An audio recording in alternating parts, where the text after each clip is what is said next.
Yang kita rasakan sekarang ada saling lempar tanggung jawab.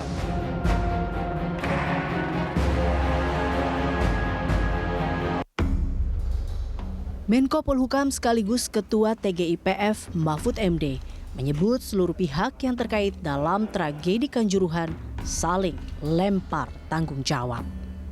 Mulai dari PSSI, PT Liga Indonesia Baru, panitia pelaksana, hingga pihak pemilik hak siar. Yang kita rasakan sekarang ada saling lempar tanggung jawab. Kata PSSI bilangnya sudah ke LIB. LIB sudah ke Pansel. Kemudian Pansel juga macam-macam lah. Broadcast juga sama, saling lempar. Nah, semua berlindung di aturan formal masing-masing. Sementara itu, Komnas HAM menemukan adanya indikasi pelanggaran HAM dalam tragedi Kanjuruhan. Kami mendapatkan banyak informasi, banyak data sangat mendalam terkait ini.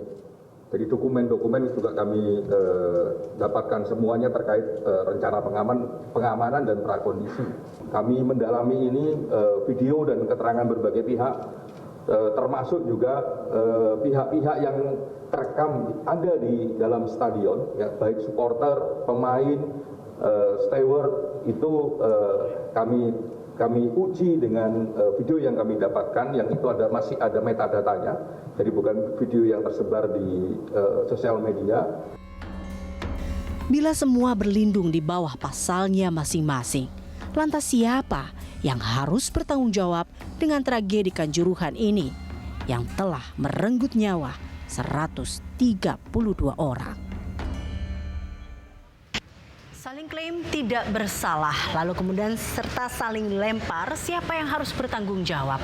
Ini seolah bola panas yang terus bergulir tanpa arah terkait dengan tragedi Kanjuruhan ini. Ya, jika tidak ada pihak yang merasa bersalah, Komisi 10 menilai perlu ada audit Liga Sepak Bola Indonesia. Lalu siapa tentunya yang harus bertanggung jawab, serta bagaimana kita menyelesaikan akar permasalahan ini? Kita akan membahasnya bersama sejumlah narasumber yang akan bergabung bersama kita dalam Berita Satu Sore. Telah hadir di studio BTV Semanggi Bapak Nurdin Halid, Ketua PSSI tahun 2003-2011. Terima kasih Bapak telah bergabung bersama kami. Lalu kemudian ada Bung Eko. Terima kasih Bung Eko Nur Kristianto, pengamat hukum olahraga, serta telah bergabung bersama kami melalui sambungan virtual. Ada Bapak Saiful Huda, Ketua Komisi 10, dan juga Bapak Ahmad Taufan Damanik, Ketua Komnas HAM. Namun sebelum kita mulai perbincangan ini, kita akan saksikan terlebih dahulu cuplikan berikut ini. Investigasi itu bahan evaluasi. Pertanggungjawaban itu beliau tidak percaya. Ini sudah minggu menangani di Malang. Pertanggungjawaban tentu membuat perbaikan beliau juga membuat komitmen mengumpulkan perubahan. Konkretnya perubahan apa sih Pak? Konkretnya perubahan apa? Banyak yang akan dibicarakan. Mungkin cara bagaimana panitia berusaha, bagaimana semua banyak aspek. Karena pertandingan bola kan banyak aspek, tidak boleh satu aspek, banyak aspek. Tapi itu harus investigasinya mungkin. Ya, ini cukup menarik ketika tadi kita dengarkan adalah Erwin Tobing, Ketua Komisi Disiplin PSSI, yang mengatakan bahwa ini sudah bentuk tanggung jawab PSSI di mana dengan hadirnya ke Malang, Ketua PSSI hadir di Malang. Tapi sebelum saya tanya langsung nih ke Pak Nurdin dan juga Kang Eko, saya mau nanya sama Pak Saiful Huda. Menurut Anda itu sudah bentuk tanggung jawab kah? Ya, tentu berbeda ya. Kita apresiasi Ketua Umum PSSI hadir langsung di Malang. Itu tanggung jawab yang moral dan sifatnya ya bagian dari solidaritas. Tapi ada tanggung jawab yang sifatnya pengelolaan sepak bola secara komprehensif, secara umum. Dan federasi saya kira termasuk di mata saya punya tanggung jawab moral yang lebih dibanding dengan tim PT Liga maupun panpelnya. Karena itu saling lempar bola tanggung jawab ini Saya kira itu membuktikan betapa ada banyak masalah yang selama ini terjadi dan publik kita semuanya tahu itu. Ya ini cukup menarik. Kalau tidak ada masalah, benar-benar bola panas, jadi nggak ada yang mau nyentuh, karena saking panasnya hingga takut. Anda melihat seperti itu hingga akhirnya Komisi 10 menyatakan akan mengaudit terkait dengan sepak bola Indonesia. Benar seperti itu, Pak Saiful Huda? Ya sebenarnya sudah lama kami ingin melakukan audit yang sifatnya jangka panjang bagi perbaikan sepak bola nasional kita. Baik. Semangat itu kami bubuhkan dalam revisi Undang-Undang Keolahragaan yang terakhir nomor 11 tahun 2022. Oke. Di situ kita tegaskan beberapa perbaikan menyangkut soal hak kewajiban supporter, hak kewajiban federasi, penyelenggara, dan seterusnya. Oke, baik. Bung Eko, ini ya tadi ya, tak hanya berlindung dengan pasalnya masing-masing, tapi kita lihat juga mereka lincah berlindung di aturan formalnya. Tanggapan Anda?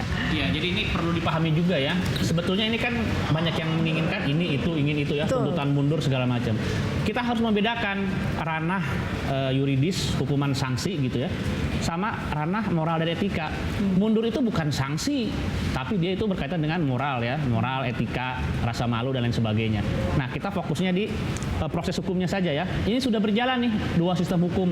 Yang pertama sistem hukum komunitas sudah kemarin putusan Komdis. Terlepas dari puas tidak puas itu persoalan lain. Ya. Yang berikutnya hukum nasional. Ini juga berjalan penetapan 6 tersangka. Terlepas dari orang-orang melihat, oh ini kurang, si ini nggak kena, si ini nggak kena, itu juga persoalan lain.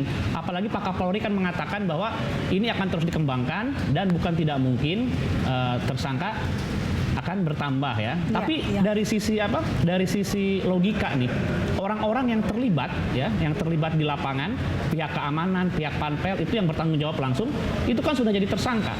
Terlepas nanti nambah ya, kan orangnya kan bukan cuma segitu, nanti nambah ya itu persoalan lain lagi-lagi. Nah, sekarang ini kan yang disasar itu kan pertanggungjawaban, berarti ke pusat ya, PT LIB dan juga PSSI ya, banyak yang mengatakan bahwa ini juga harus kena juga nih. Nah, saya cuma ingin bicara dalam konteks hukum nasional saja. Ini kan acuannya kan KUHP pasal 359 tentang kelalaian yang menyebabkan orang meninggal dunia.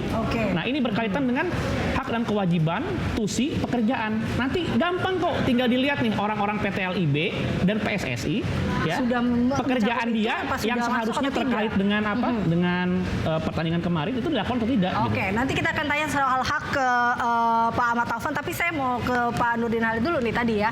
Ya, ini juga tadi bertanggung jawab mungkin PSSI salah satunya di situ. Ini kan juga tadi, tapi kalau kita dengar tadi Mahfud MD bilang saling lempar tanggung jawab itu memang ada. Salah satunya di situ juga dikatakan bahwa PSSI juga di situ.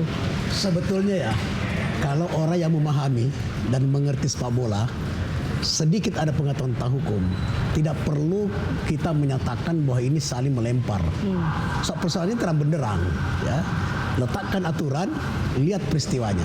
Nah, ketika kita meletakkan aturan, kemudian lihat peristiwanya, maka kita akan membagi 3 hal. Tanggung jawab moral, tanggung jawab administrasi, tanggung jawab fisik. Tapi Anda lihat sudah dilakukan PSSI itu dengan 3 aturan itu? 3 hal ini, ya, kita harus melihat. PSSI tugasnya apa? Ketua PSSI apa aja? Tugas Ketua PSSI itu leadership dan pengambil kebijakan, regulasi. Nah, apakah Ketua bersama seluruh perangkatnya dalam fungsi-fungsi manajemen PSSI telah meletakkan itu, telah membuat itu, telah menciptakan itu? Menurut saya, karena regulasi FIFA itu juga harus turun kepada regulasi PSSI. Jadi saya yakin bahwa PSSI pasti telah membuat regulasi tentang seluruh hal-hal yang melingkupi di semua pertandingan sepak bola. Nah, kalau kita melihat peristiwa ini sebetulnya, maka tanggung jawab Ketua PSSI itu ada 2. Ya. Tanggung jawab moral tidak harus mundur. Ya. Tanggung jawab moral berkaitan dengan kesadaran seorang pemimpin terhadap suatu peristiwa, kemudian apa yang tidak dilakukan. Nah, saya melihat bahwa Pak Iwan Bule itu telah melakukan apa yang jadi fungsinya. Termasuk seketika dia tanggap itu melakukan evaluasi, kemudian dia langsung turun ke lapangan melakukan investigasi. Nah, kemudian malam itu juga ya, besoknya maksud saya Komisi Disiplin sebagai perangkat daripada PSSI langsung seketika juga melakukan tindakan, menggelar rapat sesuai dengan aturan dan sebagainya, mengambil tindakan. Nah, kemudian tanggung jawab sedikit. Kita melihat PSSI sebagai regulator, kemudian operatornya siapa? LIB. Nah, apakah LIB juga telah melakukan eksekusinya dengan baik? LIB kemudian turun kepada panitia pelaksana. Keamanan itu adalah bagian daripada panitia pelaksana. Nah, apakah Pampel telah melaksanakan seluruh tugasnya berdasarkan kewajibannya yang diatur dalam regulasi? Itu urutan-urutan sehingga tidak perlu kita menyatakan bahwa ini lempar tanggung jawab.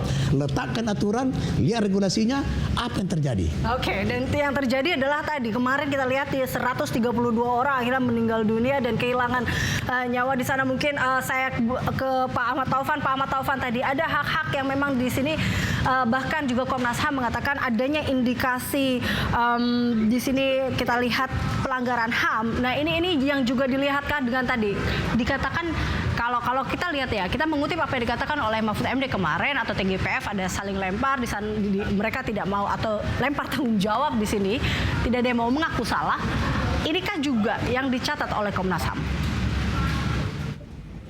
Ya, saya kira terserah saja mereka tidak mengakui, tapi kita akan melakukan investigasi dan sedang ya.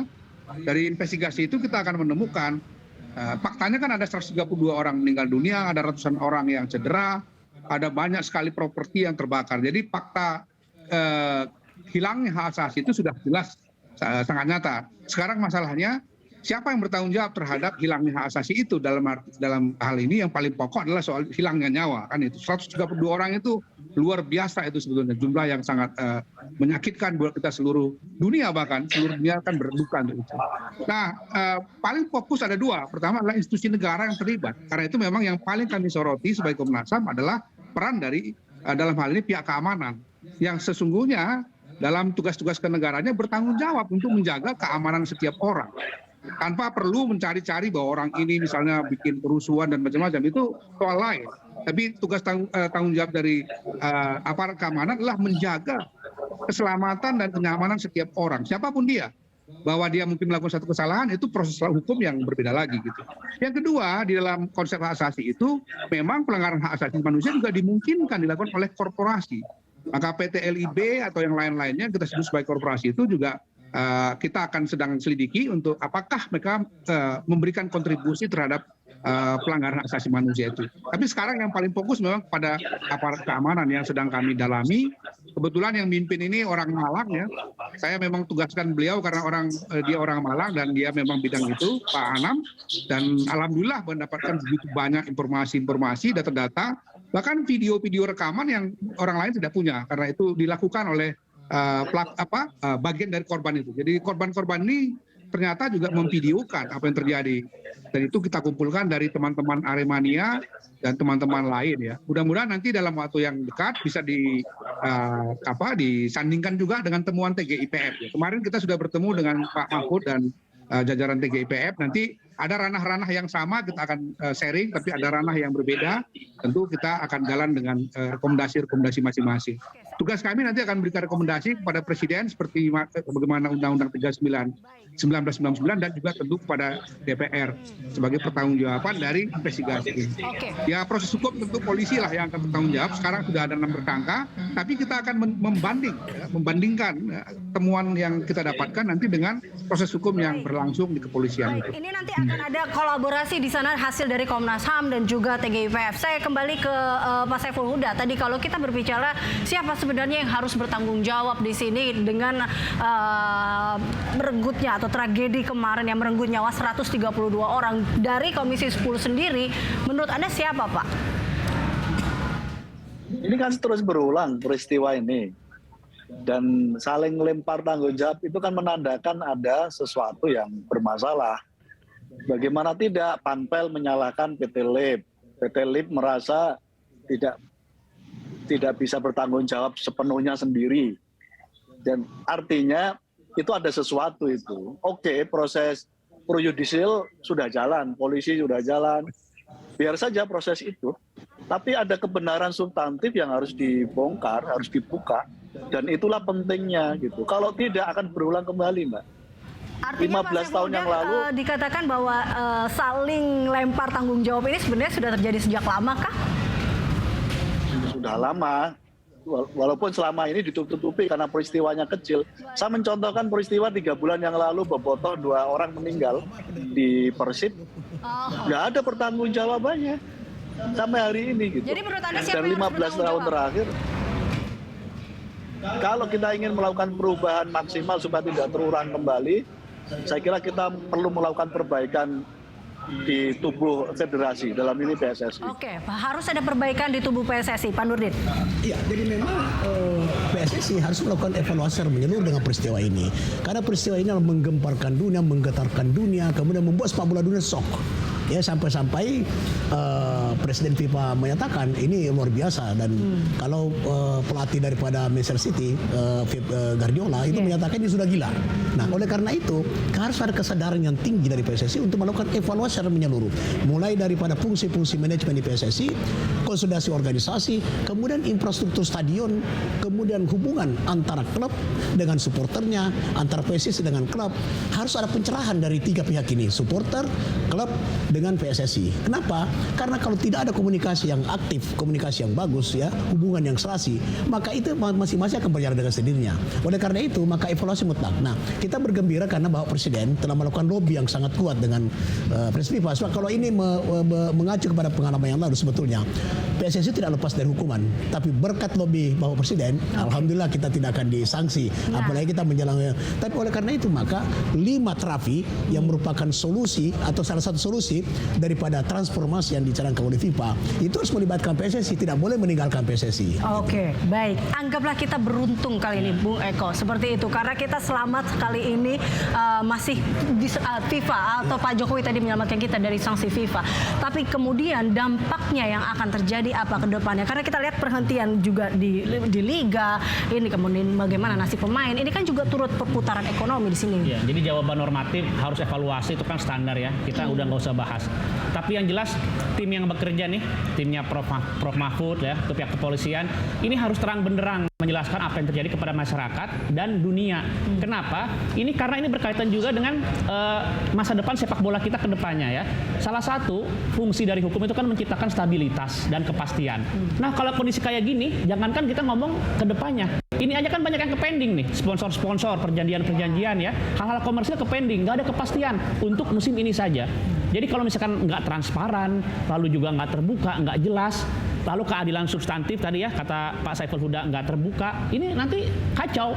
Jangankan investor, orang jadi panpel aja akan ketakutan karena betapa besarnya resiko jadi seorang panpel nanti. Jangan lupa Bung Eko, satu lagi yang mungkin tidak diselesaikan atau tidak perhatikan, yaitu undang-undang keluargaan. Ya. Di dalam salah satu pasal undang keluargaan yang mengatakan bahwa penonton, supporters harus dijamin Pasal 54 Undang-Undang kenyamanan dan keamanannya. Nah, ini apakah pihak-pihak semua ini, Pampel, LIB, kemudian polisi, betul-betul sudah mensosialisasikan dan menjaga ini?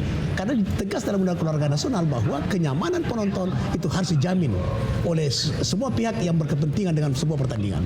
Tambah lagi karena Pak Nurdin udah ngomong undang-undang keolahragaan, selain pasal 54 tadi di Undang-Undang 11 2022, ada juga pasal 52 bahwa panpel ini ya, jadi setiap orang yang menyelenggarakan event keolahragaan itu harus punya standar, harus mampu menyelenggarakan standar. Salah satu di antaranya adalah standar keamanan. Ini 132 meninggal nggak kompeten. Itu kan yang tadi dikatakan oleh Pak Ahmad Taufan. Sebenarnya di sini juga yang harus ditelusuri adalah terkait dengan keamanannya. Apalagi tadi undang-undang juga mengatakan harus menjamin kenyamanan dan keamanan. Seperti itu kan. Ini mungkin juga jadi catatan Komnas HAM seperti itu kah sebenarnya Pak Ahmad Taufan? Iya, dan nanti ada 2 jenis rekomendasi ya. Pertama, rekomendasi yang memperkuat proses hukum yang sedang dilakukan polisi.